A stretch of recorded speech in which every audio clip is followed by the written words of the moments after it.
Sabe qual que é o problema de você ver vídeos na internet na intenção de se tornar alguém melhor? É que assim, você começa com todas as boas intenções procurando no YouTube dicas para ser mais magra, mais saudável, performar melhor, ser mais produtiva, mais feliz no seu trabalho, mais confiante, etc, etc, etc. E dentro desses vídeos que são recheados de boas intenções, o criador muitas vezes te passa hábitos.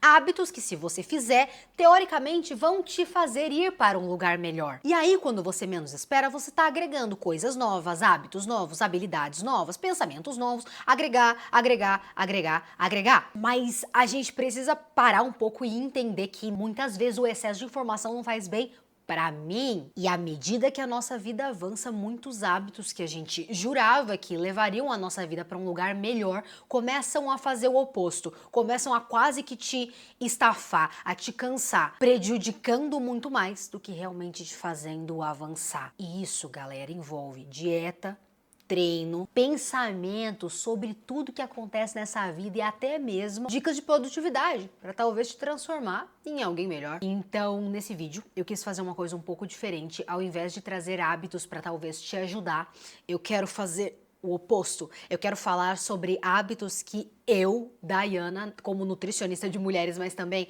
como uma pessoa que busca ser melhor a cada dia, eu escolhi tirar da minha vida, e que quando eu tirei, a minha vida ficou muito mais leve, muito melhor, muito mais interessante em todos os sentidos. Eu rendi mais, eu tive mais clareza mental porque eu tirei o excesso, eu tirei um pouco do excedente que estava ali na minha rotina nos meus dias e me fez muito bem. Tudo que me faz bem, eu trago no YouTube pra gente realmente conversar. Mas antes, gente, eu vou pegar um cafezinho. Gente, sejam muito bem-vindos a esse canal. Eu me chamo Dayana Parizato, sou nutricionista focada em emagrecimento. Se o nosso santo bater, o meu, o seu, o nosso, o vosso, cogite ficar nesse canal e se inscrever ao final desse vídeo, porque o conteúdo aqui, além de trazer dicas de dieta, dicas de vida, produtividade, ele também é bem bom. Por que bem bom? Não sei, eu acho que é bem bom. Você acha que é bem bom? Ah, eu acho, então você segue.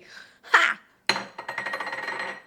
Vem com a gente! Antes de eu começar a listar do item 1 ao item 8, eu faço um disclaimer muito importante. Todos os hábitos que eu vou listar aqui, em algum momento, foi importante para minha evolução. Uma coisa sobre nós mesmos que muitas vezes eu e você nos esquecemos é que nós não somos iguais e estáveis. O ser humano é feito de mudanças. Então, tirar um hábito da sua vida em algum momento é totalmente normal, assim como inserir em outro momento também é. As coisas que eu vou te listar aqui, em algum momento fizeram muito sentido. E talvez seja assim com você também, que tem um monte de coisa que um dia você amou, hobbies, visões, pessoas, amigos, relacionamentos que antes faziam todo sentido pra você e que quando você muda, amadurece, se transforma e você olha para aquele arcabouço de costumes que você tinha criado pro seu antigo eu, ao contemplar você pensa, putz, agora não faz mais sentido. Então não é que são ruins, só não são tão necessários agora.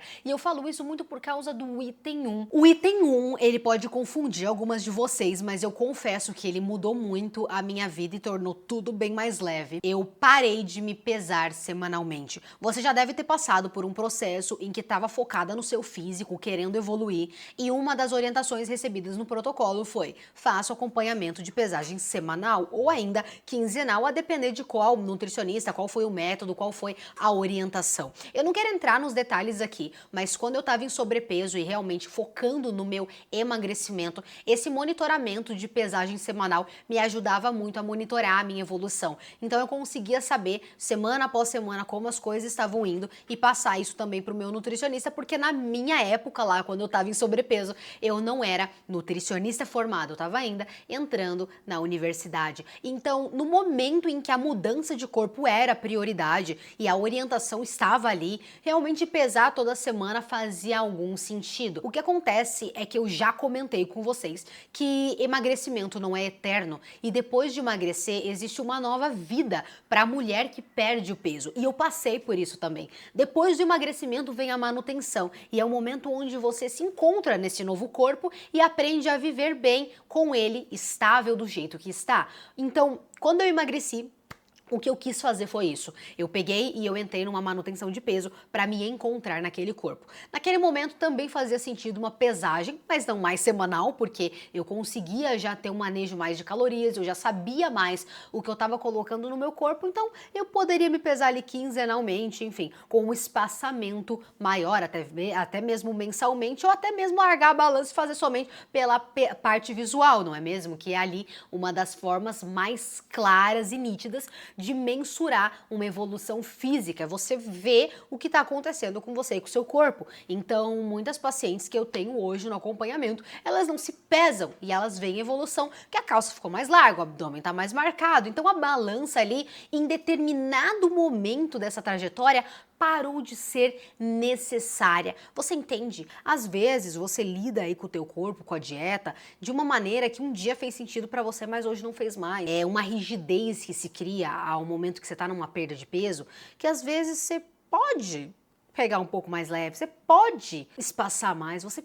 pode simplesmente flexibilizar um pouco. Não é largar a mão, não é ser preguiçoso, não é nada disso. Mas é realmente lembrar que dentro dessa jornada de mudança corporal existem fases, prioridades e momentos. E às vezes você já não está mais no mesmo ponto que quando você começou. Então, alguns hábitos acabam parando de fazer sentido. Como, por exemplo, esse caso da pesagem semanal, que foi pra mim. O item 2, eu não quero que vocês me entendam mal, mas é realmente uma abertura do meu coração. Eu parei de correr para performar. Eu compartilhei nas minhas redes sociais, já faz um tempo, a minha jornada com a corrida, e ela realmente serviu como uma luva em um momento muito estressante da minha trajetória. Eu corri e diminui meus índices de ansiedade. Eu corri e melhorei meu condicionamento cardiorrespiratório. Eu corri e eu reconstruí ali uma confiança que estava abalada dentro de mim. A corrida, ela me ensinou sobre resiliência, sobre força, sobre evolução mental e como isso muda os nossos resultados e a nossa vida.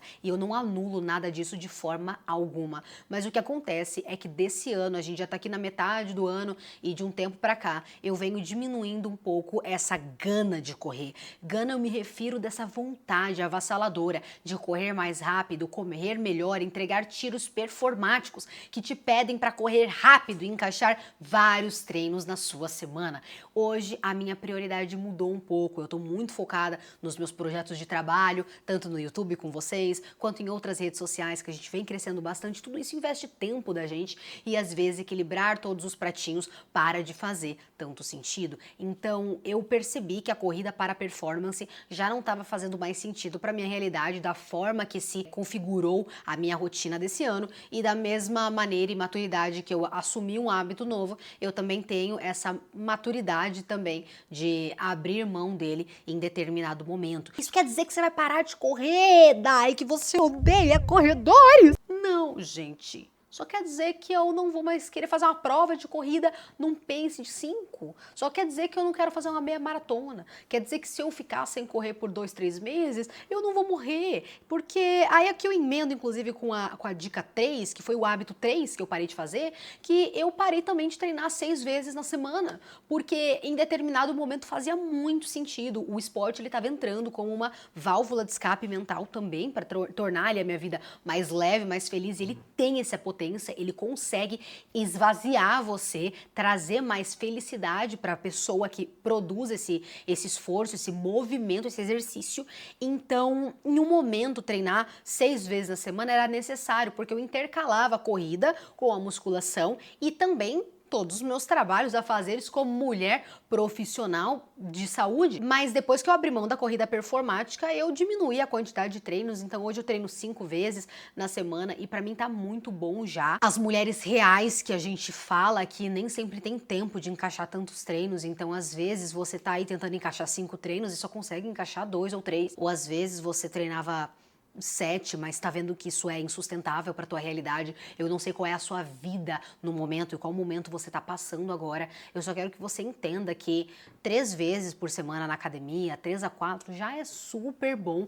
E a gente, como profissional da saúde, entende que nem todo mundo consegue fazer e nem todo mundo quer treinar tanto tempo. Então, até mesmo eu que trabalho com saúde em determinado ponto da minha trajetória, eu olhei e falei, gente, tá bom já, 5 vezes na semana, tira um treino e descansa no sábado. entende? Então, esse tipo de maturidade é importante a gente ter para não se cobrar demais e empilhar uma rotina ultra produtiva em momentos que talvez nem seja essa a prioridade, o treino nem é tanto prioridade, então é bom às vezes a gente voltar e reanalisar esses compromissos que a gente colocou na agenda e ver se eles realmente fazem sentido para o teu objetivo de vida. Item 4, ele passa um pouco menos da perspectiva de treinamento e hábitos e vai mais para a perspectiva social. Eu parei de seguir 100 pessoas no meu Instagram. Bom, quer você goste ou não, o que nós consumimos nas nossas redes influencia os nossos pensamentos. Os nossos amigos, as pessoas que vemos nos stories, os reels que nós acompanhamos e até as pessoas influentes que você acompanha nas redes moldam diretamente a sua maneira de ver a vida, de agir, de tomar boas decisões. Eu lembro de uma época em que eu seguia um monte de vídeo de comida, que eu tava com muita vontade de assim, furar a dieta, eu seguia aquelas pessoas, reviews de restaurantes, pessoas fazendo review de comida e etc. E não percebia que aquilo me fazia mal e me sabotava mais do que me ajudava no primeiro momento. E esse processo, ele é um espiral, ele sempre acontece, vai chegar um momento da sua vida em que as pessoas que você acompanhava na rede social também já não fazem sentido mais, porque você mudou os seus hábitos e as afinidades sociais mudaram também, e às vezes aquela pessoa tá ali todos os dias, você acompanhando, você vendo, e quase que inconscientemente você se moldando também por causa dela. Então, uma coisa que eu acho muito essencial é fazer uma higiene digital. Não só sair das redes sociais e passar um tempo fora, mas também cuidar com o que você permite que entre pra dentro de ti. Então eu parei um pouco e realmente parei de seguir algumas pessoas na rede social, não que tivesse nenhuma briga ou nenhum desentendimento, mas é só simplesmente porque a vida mudou e aquela pessoa não fazia mais sentido para aquele momento. Item 5, eu parei de traquear tudo. Tá vendo esses vídeos que eu gravo pra vocês? Eu sempre gravo com o meu relógio, o Garmin. E ele é um relógio muito bom porque ele consegue mapear desde frequência cardíaca até marcadores de sono. Então é um tipo de relógio que te ajuda muito a você mapear os seus marcadores de saúde, etc. Mas em determinado momento eu comecei a perceber um cansaço de traquear tudo. Então eu comecei a perceber o quão incômodo era a sensação de, ao acordar, ao invés de perguntar se a pessoa ao seu lado dormiu bem, você pergunta: qual é a sua nota de sono? Ou quando você pensa que teve um dia ativo e muito legal, foi uma viagem e conheceu vários pontos turísticos, a pergunta que te fazem é: e quantos passos você deu hoje? Quando eu estava em tal lugar, eu dei 12.000 passos. E isso começou a me parecer um pouco estranho. Ao final dos treinos, as pessoas perguntam qual a caloria que foi gasta no treino, quanto você gastou, e parece que a gente está metrificando demais e sentindo de menos. Isso me incomodava profundamente, então eu comecei a tirar um pouco e parar de metrificar tanto. Então não é que eu não tenha mais o Garmin, ele não está aqui agora, mas eu tenho ele, eu utilizo ainda e claro, é um ótimo relógio, mas em algum momento você tem que poder ficar sem ele, ficar sem as métricas e sentir como que você dormiu. Você consegue sentir que você está regenerado? Ou tem que ter um robô falando pra você que você dormiu bem ou mal, sabe? E parece tão bobo, tão pequeno, mas me trouxe uma leveza tão peculiar que eu não poderia deixar de falar aqui com vocês. Item 6. Parei de comparar tipos de corpos da internet com o meu. Esse hábito, quando eu desbloqueei, esse foi um hábito que eu desbloqueei cedo. Eu acho que faz um tempo já que eu desliguei dessa paranoia de internet, mas nós mulheres temos tipos de corpos. E esses tipos de corpos se manifestam de várias maneiras. Esse desenhinho que eu tô colocando na tela, ele explica bem. Mulheres com ombros mais largos, mulheres mais retangulares, com menos linha de cintura. Existem mulheres mais curvilíneas, com mais curvas, mais pernas. E quando a gente joga tudo pra internet, é sempre muito visual. E nós, como mulheres do outro lado da tela, tendemos muito a querer ser um pouco parecidas com aquilo, porque aquilo nos parece belo e eu quero ser bonita assim. O problema é que, além de ser injusta esse tipo de comparação, porque ignora inúmeros fatores que fazem uma mulher estar daquele jeito ou não, você não sabe se a pessoa tá usando hormônio, se a pessoa tá usando droga, se a pessoa tá só vivendo pro shape, a gente realmente não entende. E também tem a injustiça biológica. Eu me comparava demais com outros corpos da internet, então mulheres que tinham mais curvas do que eu, tinham mais volume nas pernas, mulheres que tinham a cintura mais fina, e isso parecia que ia me levar para algum lugar bom, ia me motivar de alguma maneira, talvez por isso que eu fazia, mas quando eu acabei percebendo que aquilo mais me levava pro buraco, eu recalibrei esse aspecto comparativo e comecei a me comparar realmente comigo mesma. Então, às vezes, os pacientes acham que, como nutricionista, nós não passamos pela jornada que você talvez passe, entende?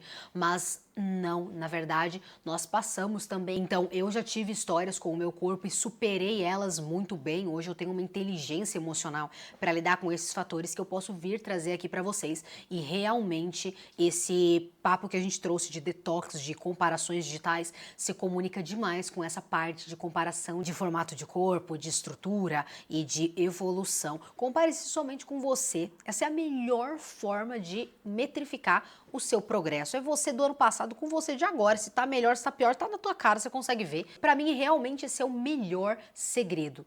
E o... Ai, eu não acredito que eu vou falar isso. O item 7, ele é muito louco, porque eu sou literalmente uma nutricionista que trabalha na internet.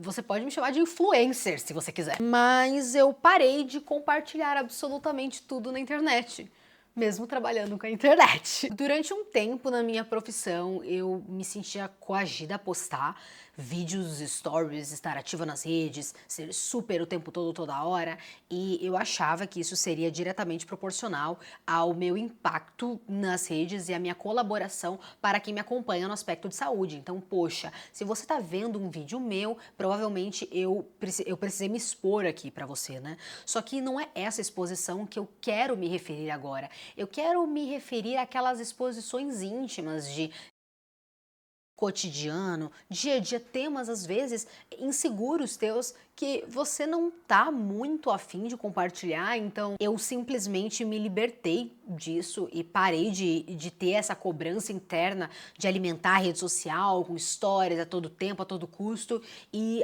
a verdade é que isso também fez muito bem para mim, pode fazer também para você. Um exemplo muito claro disso e que talvez você possa trazer para tua realidade é que eu, quando fazia yoga, por exemplo, eu não gostava de postar. Por muito tempo era um momentinho para mim. Era um momentinho que eu queria viver.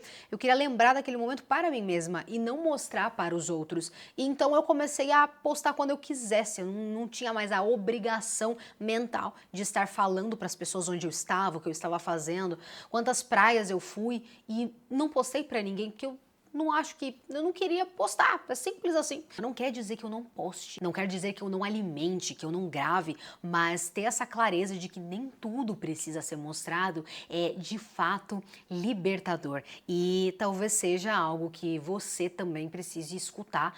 Você não precisa dar satisfação de tudo, de todas as coisas. No final do dia, essa vida compete a você. Então, se você não se sente tão confortável em mostrar aquele treino ou aquele momento específico da sua vida, guarde ele pra ti. Não tem problema nenhum. Quantos momentos eu guardei no meu bloco de fotografias ali sem postar? E não é por isso que eu não apareço pra você. Uma coisa é o seu trabalho nas redes, uma coisa é você alimentar ali de vez em quando, outra coisa é a sua privacidade pessoal. E ela pode ser muito bem preservada, mesmo nesse universo high-tech que a gente vive hoje atualmente. O item final, mas não menos importante, eu parei de me culpar depois de comer demais. Essa foi uma mudança que eu fiz na minha vida faz um tempo também e que ela foi simplesmente libertadora. Sabe aquele momento em que você come mais calorias do que você sabe que deveria e, além de se sentir estufada, você se sente culpada? É como se você não merecesse comer aquela coisa que você tanto queria e por isso te tira o prazer, a alegria de viver e todas as coisas boas dessa vida. Então, eu como nutricionista que sei a caloria das coisas, e talvez você que faz dieta e cuida muito dessa parte de corpo e estética sinta também essa coação depois de comer ali uma questão, um doce, um negócio que você sabe que não era momento. O grande ponto é que quando você cria uma maturidade maior sobre as calorias e cria um domínio sobre o teu corpo, realmente não faz sentido você sofrer ou se punir depois de ter um momento gostoso em que a comida estava envolvida. Eu me lembro de quando fui para Cancún com o Yuri, uma das viagens dos nossos sonhos, a nossa primeira viagem internacional, e eu comentei com vocês que eu deixei a nutricionista em casa. Quando eu fui viajar, eu comi demais, eu sabia que eu estava ganhando um pezinho sim, mas essa consciência, ela não me culpava e nem me penalizava, era só uma constatação de fatos. Eu tô comendo muito mais do que eu gasto, tô há uns dias aqui, provavelmente vou voltar mais retida e com um pouco mais de gordura. Mas quando você também entende isso de uma forma um pouco mais racional, você com racionalidade consegue retornar ao equilíbrio, voltar para a tua rotina de dieta, de treinos, de equilíbrio realmente, e as coisas acabam pesando menos. Então, ao invés de catastrofizar tudo, então tudo eu vejo como finto, como o meu engordamento máximo determinado. Você entende que um erro é simplesmente um erro e que às vezes as coisas não são tão grandes quanto parecem. Você me entende? Então, é claro que a gente não pode errar na dieta o tempo todo, toda hora, e fazer disso a nossa linha de base, mas essa culpa, essa punição realmente não traz um resultado efetivo, ela só te tira o prazer e te deixa mais nervosa. Então, quando você entende isso, você tira a função desse sentimento e simplesmente para de sofrer depois de comer demais. Pessoal, vocês gostaram do vídeo de hoje? Porque ele foi um mix um pouco diferente de aspectos pessoais meus, então eu abri um pouco da minha intimidade como mulher, mas também trouxe alguns ensinamentos que eu gostaria que dissessem pra mim anteriormente. Então, eu espero muito que esse vídeo tenha te ajudado e se tiver, por favor, curta o vídeo pra eu saber. E além disso, vamos fazer aqui um fórum aberto de hábitos que nós mulheres paramos de fazer em determinado momento da nossa trajetória, para quando outra mulher estiver vendo os comentários desse vídeo, ela se deparar talvez com uma mensagem tua aqui que ajude ela a se liberar emocionalmente. Espaço mental é muito importante, então compartilha aqui hábitos que você também deixou de fazer quando percebeu que você tem livre-arbítrio e que a sua pessoa de hoje não é a mesma pessoa do passado, então tá tudo bem mudar, para inspirar outras mulheres nessa missão. E se quiser mais conteúdos que te incentivam a ser melhor, sem paranoia, mas com ciência e cuidado, continua me acompanhando por aqui que eu vou te ajudar, segura aqui a minha mão e se inscreve para mais de nutrição.